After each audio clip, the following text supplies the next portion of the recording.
तो मूवी की शुरुआत होती है इस छोटी बच्ची किम से, जो अपने मानसिक तौर पर बीमार पापा डोंग के साथ एक शॉप के बाहर खड़ी थी। तभी उसे उस शॉप में ये आखिरी बचा हुआ सेलर मून का बैग पसंद आ गया।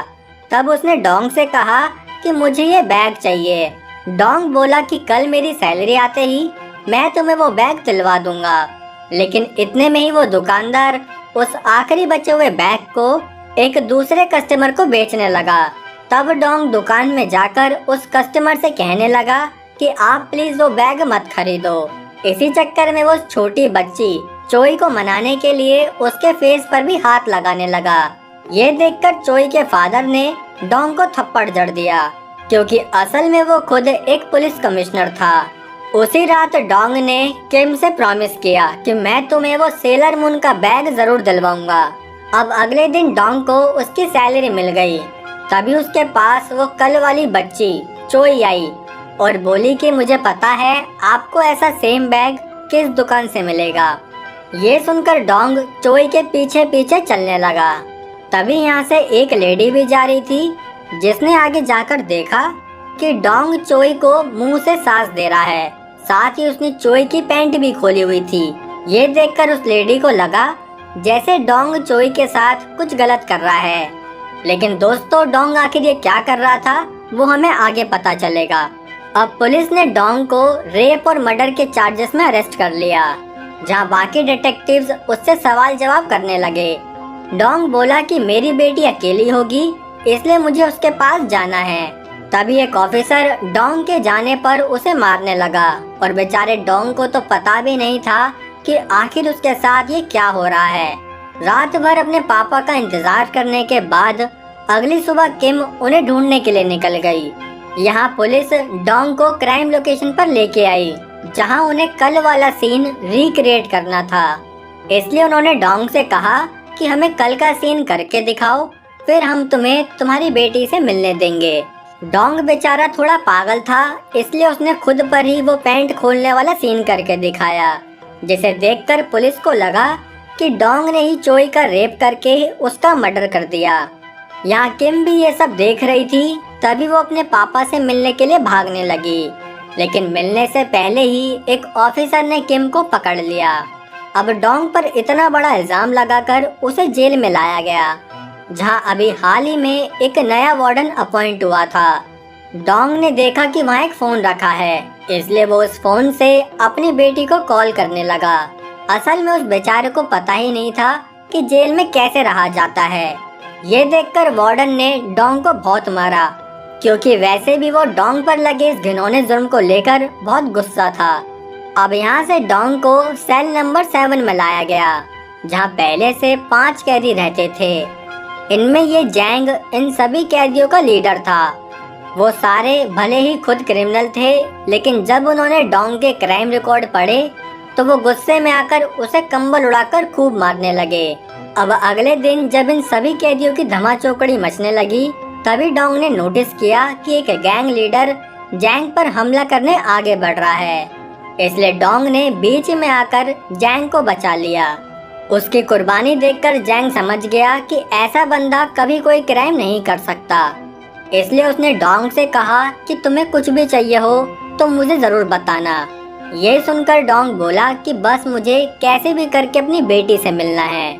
उसी दिन जेल में शहर का मिनिस्टर भी आया हुआ था, जिसके लिए वहाँ एक फंक्शन ऑर्गेनाइज किया गया। उस फंक्शन में डोंग की बेटी किम भी थी, जिसे डोंग के सेल का एक कैदी बॉक्स में रखकर अपने सेल में ले आया। अपनी बेटी को देखते ही डोंग रोने लगा। दोनों बाप बेटी ऐसे मिले जैसे जन्मों से एक दूसरे से ना मिले हो। किम डोंग पर बहुत गुस्सा करने लगी कि आप एकदम से कहाँ गायब हो गए, और बेचारा डोंग उसे बस यही कह रहा था कि बेटी मैं कोई बुरा इंसान नहीं हूँ। थोड़ी देर बाद जब किम के जाने का समय हो गया, तब डोंग उसे रोकने लगा, क्योंकि वो नहीं चाहता था कि उसकी बेटी उससे दूर जाए। साथ ही किम भी अपने पापा को छोड़कर नहीं जाना चाहती थी। तब जैंग ने डोंग को समझाया कि इस जगह पर किम का भविष्य एकदम अंधेरे में चला जाएगा और फिर वो कभी आगे नहीं बढ़ पाएगी। ये सुनकर डोंग किम को वापस भेजने के लिए मान गया, लेकिन जब वो कैदी किम को वापस छोड़ने पहुंचा, तब तक किम की बस यहाँ से जा चुकी थी। अब ना चाहते हुए भी वो कैदी किम को वापस सेल में ले आया, जहाँ ये बाप बेटी तो बहुत खुश थे, लेकिन बाकी सारे कैदी इस टेंशन में आ गए कि कहीं किम की वजह से उनकी सजा और ना बढ़ा दी जाए। पर डोंग और किम इन सभी टेंशन और दुनियादारी से दूर अपनी ही एक दुनिया में मस्त थे। यहाँ एक दिन वार्डन उस फंक्शन की फोटोज देख रहा था, जिसमें उसने नोटिस किया कि एक फोटो में 3 बच्चे दिख रहे हैं, लेकिन दूसरी फोटो में सिर्फ 2। तब उसे सेल नंबर 7 पर शक हुआ, क्योंकि उस फंक्शन में उसी सेल के कैदी की ड्यूटी लगी थी। तभी एक गार्ड उनके सेल के पास पहुंच गया। उस गार्ड से इन कैदियों ने किम को छिपाने की बहुत कोशिश की, लेकिन तब भी वो किम को वार्डन से नहीं छुपा पाए। वार्डन को पता चल गया कि किम डोंग की ही बेटी है, जिसके बाद उसने डोंग को बहुत मारा और फिर उसके हाथ पैर बांधकर एक अलग सेल में डाल दिया।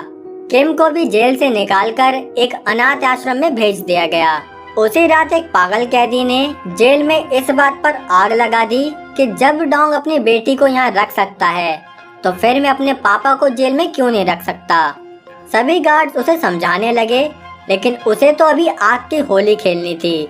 इतने में यहाँ वार्डन पहुंचा, जो उसे रोकने के लिए अंदर आग लगे सेल में घुस गया, लेकिन इस चक्कर में अब वो खुद उस सेल में फंस चुका था।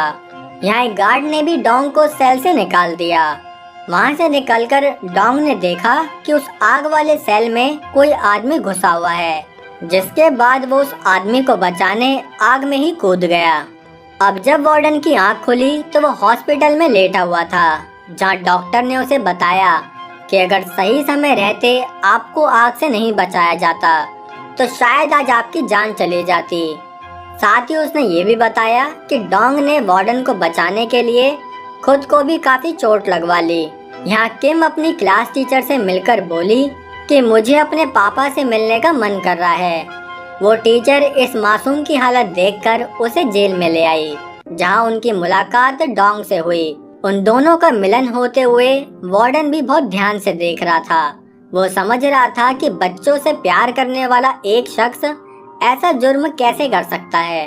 अब यहाँ से जाने के बाद किम की हालत बहुत डाउन होने लगी, क्योंकि अपने पापा के बिना वो खुश नहीं रह पा रही थी। तभी उससे मिलने वार्डन पहुंचा, जिससे किम ने कहा कि आप प्लीज मुझे भी अरेस्ट कर लो, ताकि मैं अपने पापा के साथ रह पाऊं। ये सुनकर वार्डन ने अपने गार्ड से कहा कि तुम्हें मेरे लिए काम करना होगा। अब थोड़ी देर बाद वो गार्ड सेल नंबर 7 में डोंग के लिए एक बॉक्स लेके पहुंचा, जिसमें और कोई नहीं बल्कि किम ही थी, जिससे मिलकर डोंग की खुशी का कोई अंदाजा नहीं रहा। इस चीज के लिए तो उसने वार्डन का शुक्रिया भी किया। इतना सब होता देख वार्डन अंदर ही अंदर सोचने लगा कि आखिर इतने साफ दिल का बंदा कैसे कोई क्राइम कर सकता है।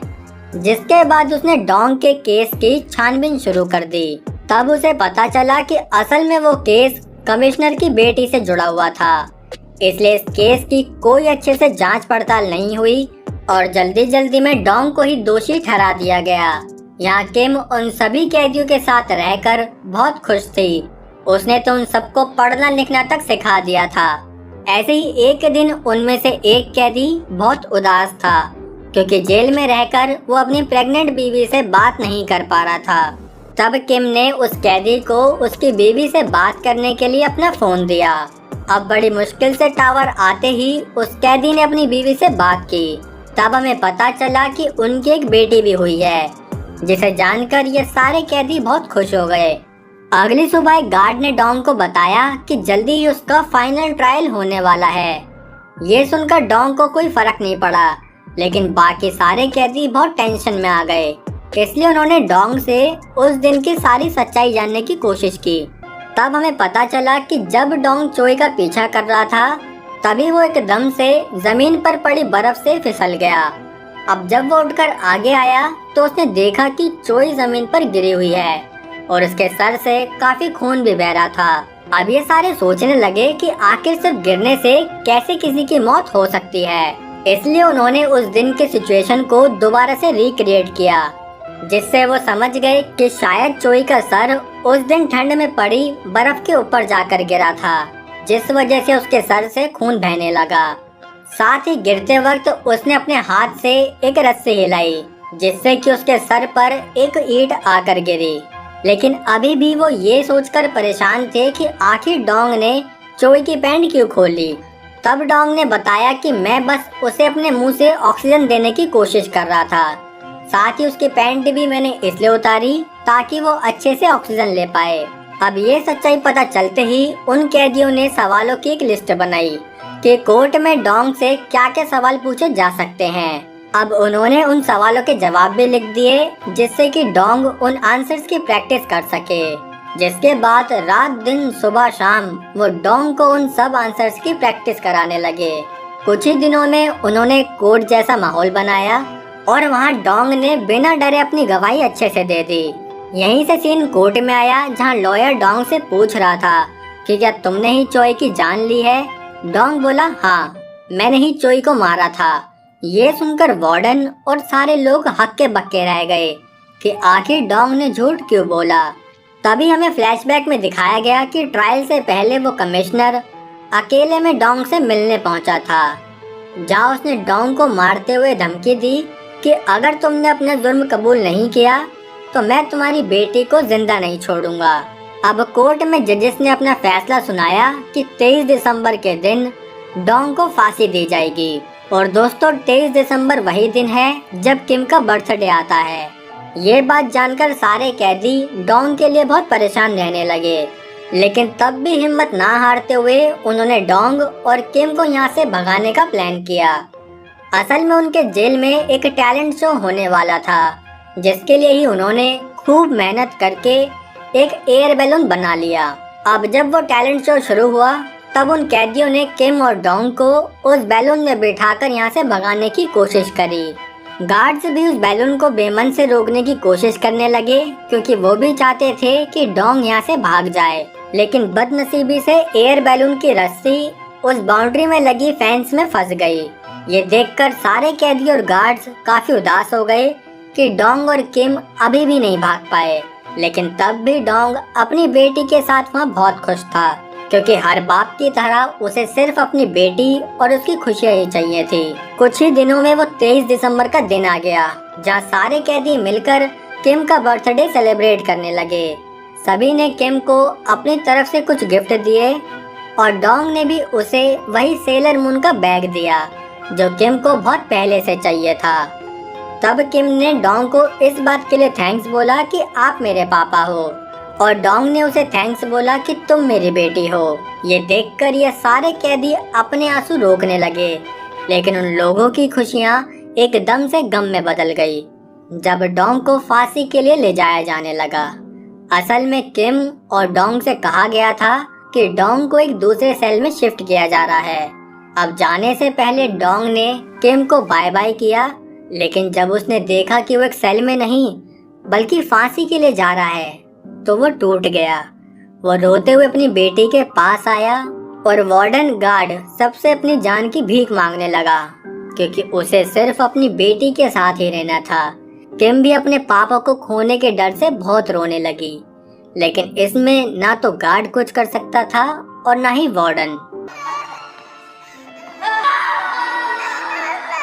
अब दोस्तों, ये सब था फ्लैशबैक। यहाँ से कहानी आती है प्रेजेंट में, जहाँ किम एक लॉयर बन के अपने पापा का केस लड़ रही थी।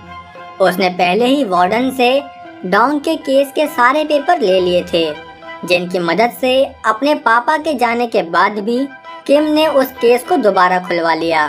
अब कोर्ट में दोबारा से डोंग के केस का ट्रायल चलने लगा, जिसमें किम ने अपने सभी एविडेंस और गवाहों को पेश करके ये प्रूफ कर दिया कि उसके पापा बेकसूर थे। जिसके बाद कोर्ट ने सारे गवाह और सबूत देखते हुए डोंग को निर्दोष घोषित कर दिया।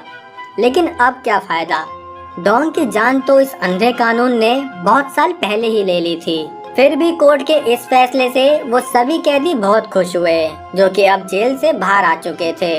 अपने पापा को इंसाफ दिलाकर किम वापस उसी बैलून के पास आई, जहां उसे अपने पापा के साथ बिताए हुए वो सारे पल याद आए।